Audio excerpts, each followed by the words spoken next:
Welcome everybody to Citizen Sports Talk. Jacob Smith, Caden Reinhardt with me tonight for another episode of Citizen Sports Talk. We got another week of Friday Night Lights here to talk about.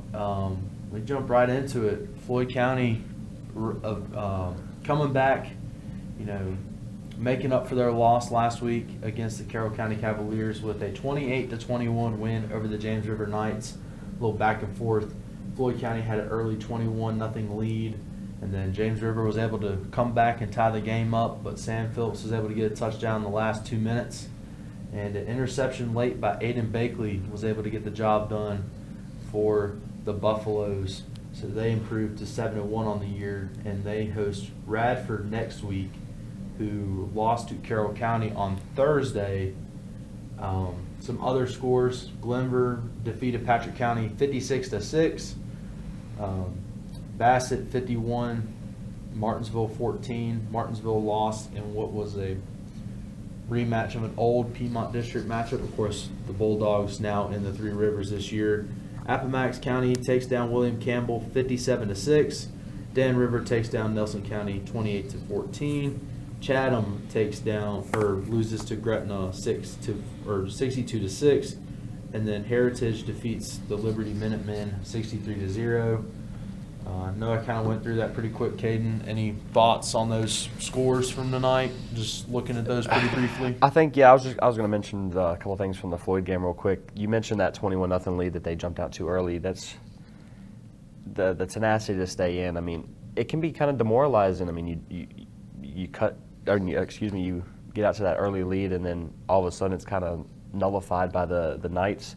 So staying in it, picking up the one possession victory, I think that's a huge win going into Radford. I mean, that's the Buffaloes' third one possession victory of the year. So I mean, that's just a big momentum builder, and as well, Carroll picking up the victory over Radford. So I mean, being able to go into that matchup against a team that the Buffaloes in the past historically have not had, a great track record against, that's just a big momentum builder, I believe.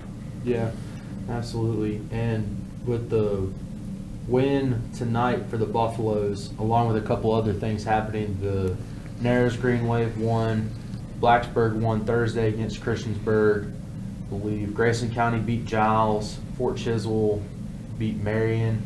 A lot of these teams that Floyd County has played throughout the season won tonight, so that's going to help Floyd County in terms of rider points. They're right behind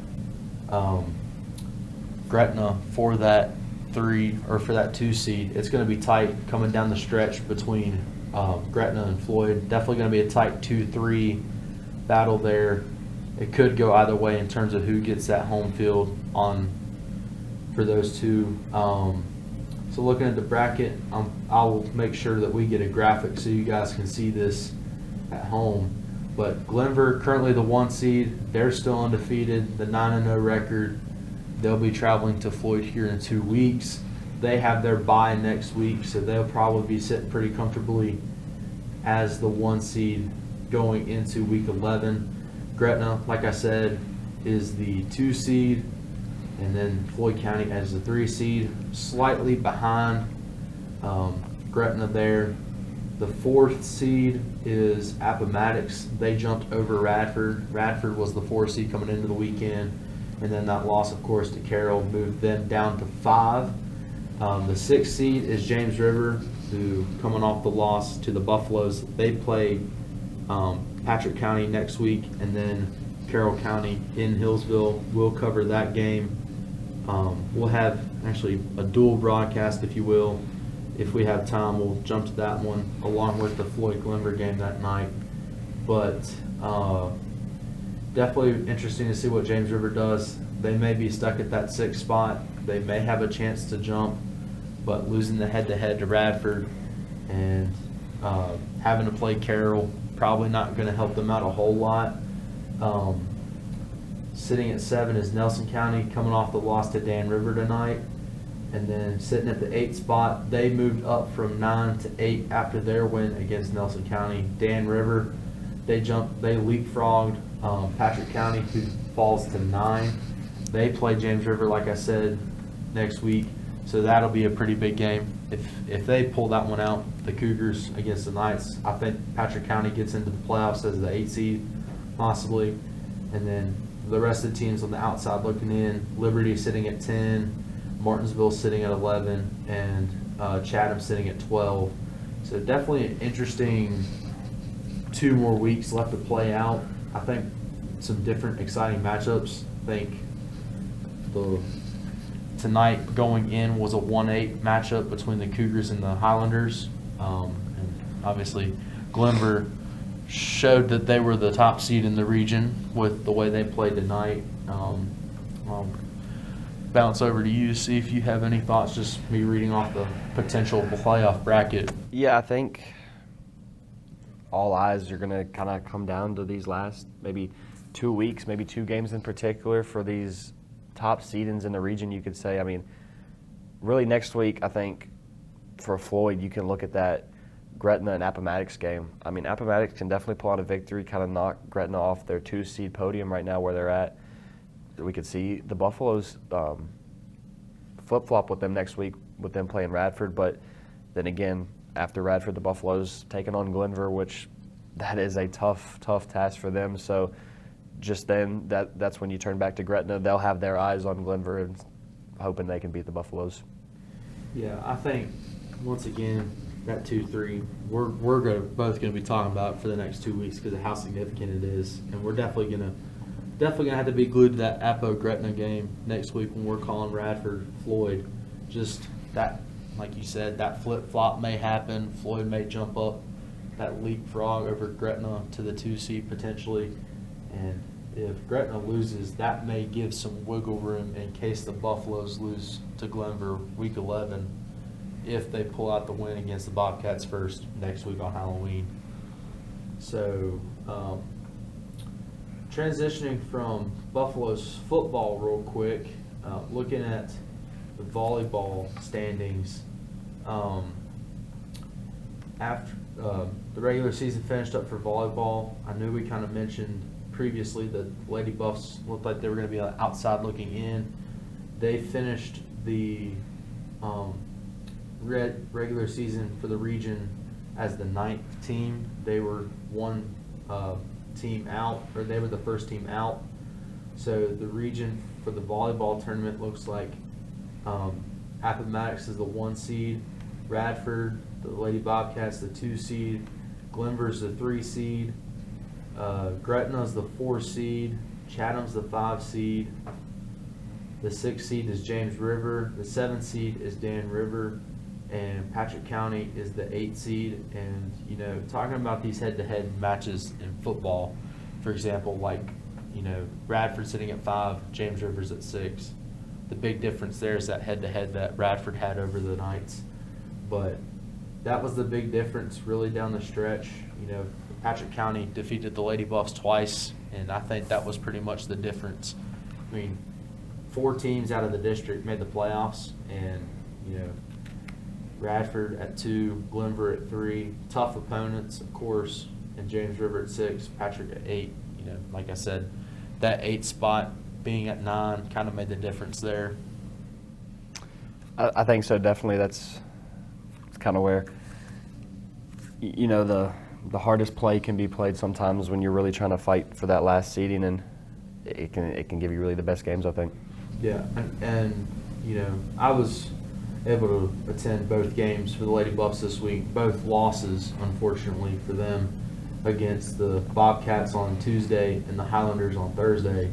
But, you know, to finish the year the way they did, I mean, obviously they weren't wins, but probably played the most complete volleyball that they had played all year. So credit to the Lady Buffs team for that. Definitely interesting to see what they can build on for next year. You know, 4 seniors this year, a somewhat larger senior class from what they've had the last couple of years. So definitely interested to see personally, you know, what year 3 for Laura Allen as a head coach does. Another year with these players, like these younger players, developing them from the JV and middle school levels to varsity, what that means going forward. But I think we'll jump to a quick break. When we return, we'll preview both games for next week for the Buffaloes and Cavaliers, as we'll have both of those live here on CCTV Channel 20. And we'll recap the Cavaliers win over the Bobcats as well. You're watching Citizen Sports Talk here on CCTV Channel 20. Welcome back to Citizen Sports Talk, and after the break, we're going to jump into some Carroll County coverage now. I guess I'll jump it to you, Jacob, for around their region. Yep, so, of course, Carroll County had the big Thursday night win against the Radford Bobcats, 49-34. That win against the Bobcats for the Cavaliers gave them 28 points in total. So the way that works for some of our viewers that don't understand, 20 points for the win, and then the 8 points come from Radford having 2 or 4 wins, and then the Cavaliers got 2 points off each win. So that's a total of 28. Like I said, 20 for the win itself, and then 8 in addition through the rider points. Looking at some other games in the region, Abington in the Mountain District lost to, the Mountain District. They lost to Ridgeview 19-16. A little low scoring affair there. Abington ends the night with a 4-4 record. I'll save that one for last. That was a pretty big game. Franklin County defeated Stanton River 33-22. Stanton River still only has 3 wins this year. Northside lost to William Fleming 26-0. Fleming coming off a win against William Byrd the previous week. Magna Vista remains undefeated with an 8-0 record as they defeated Tunstall 62-8. Cave Spring defeated Hidden Valley 36-0, getting their 3rd win of the year.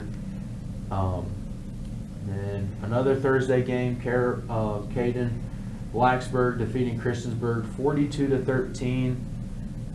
Christiansburg still only has 2 wins this year. They're on the outside looking in for playoffs, which I'll get to that in just a moment. And then probably the big game for Region 3D, William Byrd defeats Lord Botetourt 42-41 in a pretty high scoring affair there.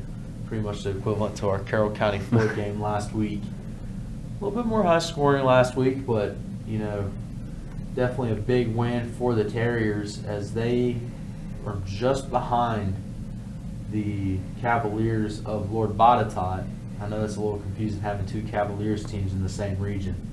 So looking at the playoffs, again, we'll pull a quick graphic up, a text box just to show so you can read it for yourselves so you don't have to just listen to me read it off. The number 1 seed, the 8-0 Magna Vista Warriors with a rank point average of 26. The 2 seed, despite the loss to William Fleming tonight, is Lord Botetourt. William Byrd is just behind Lord Botetourt as the 3 seed. Another close 2-3 seeding there. Floyd and Gretna's not the only one. Sitting at 4 right now is Carroll County, coming off 2 big wins in the last 2 weeks. They host Martinsville on Thursday on, I don't want to call it Halloween Eve, but October 30th. The Cavaliers host the Bulldogs. We'll have that live here on CCTV Channel 20 as well. The 5 seed, more than likely going to be the Cavaliers matchup looking at the playoffs right now. It's going to be the Bassett Bengals. It's just a matter of determining who's going to get that home field. It's going to be close. Bassett's just a point behind, about half a point behind Carroll County, but we also got to keep in mind Bassett has played more games, so that does affect their average a little bit. The 6th seed is Northside, barely behind Bassett. The 7th seed is Abington, and the 8th seed is Stanton River. And on the outside looking in, Cave Spring just behind Stanton River by a quarter of a point. And then Tunstall, the 10 seed, Christiansburg 11. I mentioned that briefly earlier. Pulaski at 12, and Hidden Valley at the bottom of the Region D standings at 13. So definitely another region that's going to be coming down to the wire here in the last 2 weeks. Similar situation. Excited to see what that 2-3 matchup, especially after the way tonight played out. that head-to-head that Lord Botetourt has, or William Fleming has over Lord Botetourt, is going to play huge down the stretch. Yeah, I mean, it was a great game from two of those teams that are kind of fighting it out. I mean, it's like you said, it's exactly what's happening in the Buffaloes region. I mean, it's getting into that gritty time, the end of October, turning into the beginning of November. Everybody knows what that means, the start of playoffs. Everybody wants that home field advantage, extending that one more Friday night lights, and that's really what it's all about. Yeah, and I think, kind of mentioning it, just, yes, you want to extend your time on Friday night lights in general, but would you want to add an extra week under your home lights if you're this 2-3 matchup, like if, going back to Floyd, for example, they're playing for the 2 seed at this point, may have a chance of the 1, kind of doubt it at this point with the way Glenver's looking, but you play 2, maybe 3 complete games, and you're sitting at the 2 seed possibly over the Gretna Hawks. Gretna takes care of business in their last 3. They kind of control their destiny as the 2 seed. So that just determines 1 home field, which is going to be huge, as the other teams got to travel, but it's another Friday on your home turf under your lights. So definitely will be interesting.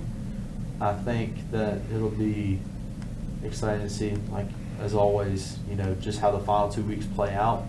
I think the 2 games that we'll be covering here on CCTV Channel 20 next week will have a lot of implications. We're talking about it right now. Carroll County sitting at 4, just ahead of Bassett in the region standings. Carroll County's going to have to get a big win over the Bulldogs to obtain or keep their positioning as the 4th seed, and that's a difference. Home field, right? That's the big one. The 4-5. I mean, right in the middle there, you want to try to lock up one more game. And like you said, that 3 seed, you really can only look at it as you're going to extend one more home game. You win your home game as the 3 seed, more than likely you go on the road to play the 1 seed after that. So getting that 2 seed locked up either for William Byrd or Lord Botetourt will be extremely helpful. Yeah, so I think we'll go ahead, recapping both playoff pictures. It's weird to say that for a high school level, but that's kind of what it is. Recapping both playoff pictures, I think go ahead and preview what we're expecting from the 2 games we'll have here on CCTV Channel 20 next week. Starting with the Thursday night football. I don't know if I can really legally say that because of the NFL's Thursday night football. We got Thursday night football this week, as this will be the 2nd week in a row for the Cavaliers. They played on Thursday this week. They get to play on Thursday next week, which you'll highlight that a little bit when you do your weekly preview of all the sporting events coming up. But the Cavaliers host the Martinsville Bulldogs. I've already mentioned it a couple times. The 6-2 Cavaliers taking on the 1-7 Bulldogs. Like I said, Carroll County trying to control their destiny as that 4 seed. I know you've went and watched the Bulldogs personally when they hosted the Buffaloes a few weeks ago. I'm sure you could, describe what to expect from Martinsville a little bit better than I can. Yeah, it's an all-around balanced offense. They're going to run the ball at you. They can get open downfield as well. So a good mix. I mean, it's very typical. You go all out for the run. They'll hit you with the pass. You try to drop back, they're just going to run it down your throat. So all-around balance, just staying disciplined, trusting your defense, trusting your assignments, and that's going to be the key for the Cavaliers coming away with the victory against the Bulldogs. Yeah, kind of bouncing off that, going to the Carroll County side of things, they've played their 3 toughest opponents, arguably, in the last 4 weeks. They had Glenver before the bye week, they had Floyd after their bye week, and just had a Radford team off a short week. And they put up 19 points. That's the most that's been scored on Glenver all year. 52 points against the Buffaloes and another 49 against the Bobcats. They put up over 100 points in the last 2 games.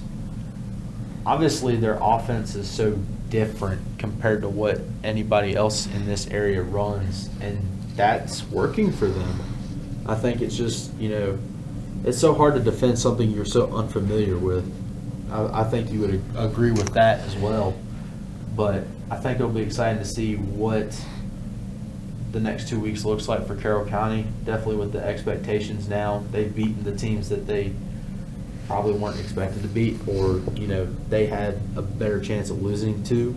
Not saying that they were going to, but definitely they've built an expectation going forward for the rest of the season that they can compete, which is obviously what you want if you're developing a winning program. But, I think it'll definitely be a good Thursday night matchup.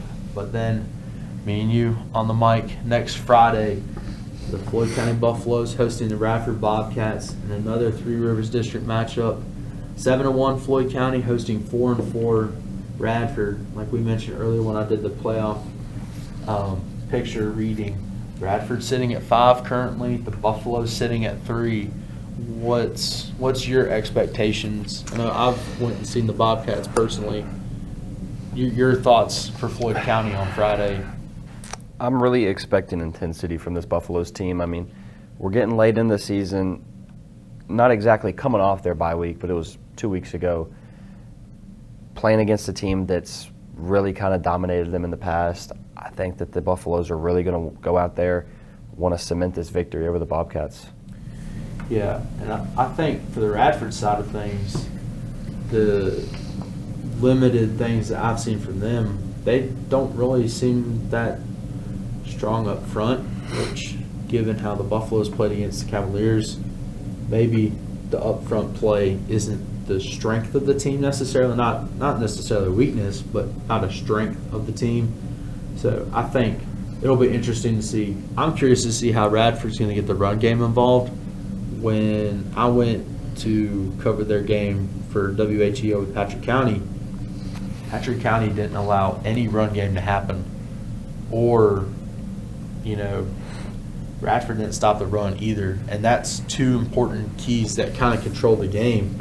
Now Radford was able to win in spite of that with some big passing plays, but you know how football's about time of possession, who controls the football the most, and then outside of that, just who makes the plays defensively. So I think time of possession is going to be important. I think if the Buffaloes can limit those big plays that the Bobcats are known for, I think the Buffaloes could have some success. Now, if Radford, like I said, gets involved in the running game a little bit, I think we could see, it's crazy to say Radford beating Floyd was an upset, but given how this year is, I think it would be an upset, or considered an upset, just how the last few weeks have went and what the expectations are for the two teams 9 weeks into the season. I think that definitely could be the moniker surrounding this game if the Bobcats are able to pull off the upset against the Buffaloes, is what it would be. Yeah, I think, too, you kind of talked about like the Buffaloes playing, we talked about it already, Buffaloes playing, trying to get that 2 seed. The Bobcats are just trying to get a home playoff game. They're sitting at 5 right now. They got leapfrogged by Appomattox into the 5 spot. They're trying to come away with a win to get back up into that top 4 to host a playoff game in the first week of the regional tournament. So we'll have to wait and see what happens. But if you want to go ahead and jump into the weekly preview for all the sporting events next week. Yeah, we'll start off with Carroll County sports, just having game action on 3 days next week. Firstly, on Tuesday, middle school basketball action is back. Boys and girls taking on Scott Memorial in Carroll County. Then Wednesday, cross country, boys and girls, their regional tournament is happening at Bassett. And as well on Wednesday, they have JV football going to Martinsville, traveling down 58 for that matchup. And then Thursday, like you said, Halloween Eve for Carroll. Basketball, middle school, boys and girls taking on Blacksburg in Carroll, as well as the Cavaliers varsity, as we already mentioned, hosting Martinsville. And then transitioning to Floyd tomorrow, Saturday, cross-country states for the boys and girls. They're traveling to Mechanicsville for their state tournament. We wish them the best of luck, taking on, of course, the best teams from around the state. Then on Monday, boys and girls middle school basketball for Floyd is getting underway. They're taking on Blacksburg at home. Wednesday, once again, middle school boys and girls basketball taking on Pulaski that day. Thursday, JV football action for the Buffaloes, more of a normal schedule as you'd see, not Thursday night football for the Buffaloes. So Thursday, JV taking on Radford, and then that day after, Halloween, 31st, you got the varsity Buffaloes taking on Radford as well. Yeah. First of all, I'd like to mention thank you for using my term Halloween Eve. I think I need to patent that. But, yeah, I think definitely, kind of that transition between the fall and winter sports, I think it'll be interesting to see, we'll be able to cover that, going, towards the end, kind of on the final stretch of football. Basketball's on the rise, which kind of speaking of basketball, our basketball coverage will start on December 2nd for both Floyd County and Carroll County here on CCTV, and along with our broadcast on NFHS as well. So I had to mention that briefly real quick. But yeah, 2 big matchups, Three Rivers matchups. Both of them, as we've noticed, have playoff implications going down the road the final 2 weeks of the season. So I think it'll be exciting to see, and busy week as always. Looking forward to the whole week ahead of us. Yep. All right. So that, I think, is going to wrap us up here with this edition of Citizen Sports Talk. Jacob Smith. Caden Reinhard. Thank you for watching Citizen Sports Talk. Have a great rest of your evening, ladies and gentlemen.